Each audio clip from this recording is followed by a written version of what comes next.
I was raised in a high middle class family in a small farming town up in the rural area of Aroostook County. Ever since I was young, I never experienced the hardship of dealing with poverty. Every 2 years since I can remember, my family went on a trip somewhere in the world for a few days or to 2 weeks. My mother is a veterinarian and owns her own business. Being a little kid and always having access to animals definitely socialized me to be familiar not only with animals, but their owners as well. In traveling the world, I got to experience things people in my town only dreamed of. I got a taste of different cultures and how the world works, learning that nowhere is like how we live in America or in Canada. Traveling really opened my eyes to the world and how much wealth really influences things. They were opened even wider when I actually started working at my mother's clinic and really got to work with the people. I had to do some pretty painful things while working there. I had to tell people that we couldn't see their animals because they couldn't pay for their bills. I had to watch people cry and mourn the loss of their pets as the Fatal Plus was injected into their pets' veins.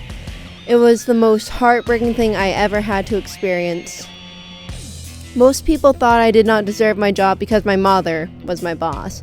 But because of that, I had to work even harder to make sure I did a good job and did not shame her and the business. It taught me the value of hard work and how to work with people. I am not what one would consider smart. I was held back in kindergarten because I could not read or write properly. All through school, I was struggling. Unlike my brother, who was a genius, and school came to him like breathing, I had to work my fingers to the bone, slaving over my work to just pass. I could not do math to save my life, and they were sure I had a learning disorder because I did not do well in school. Eventually it kicked in, and everything went uphill from there. Because of the hardships I went through, I learned how to keep a very strict personal responsibility, and I knew that I had to endure to exceed. I had to put 110% into every single thing I did. I was never in any church groups or anything, but I was very involved in school. I did NHS, Gay Straight Alliance, World Language Club, Key Club, and Civil Rights Team, just to name a few.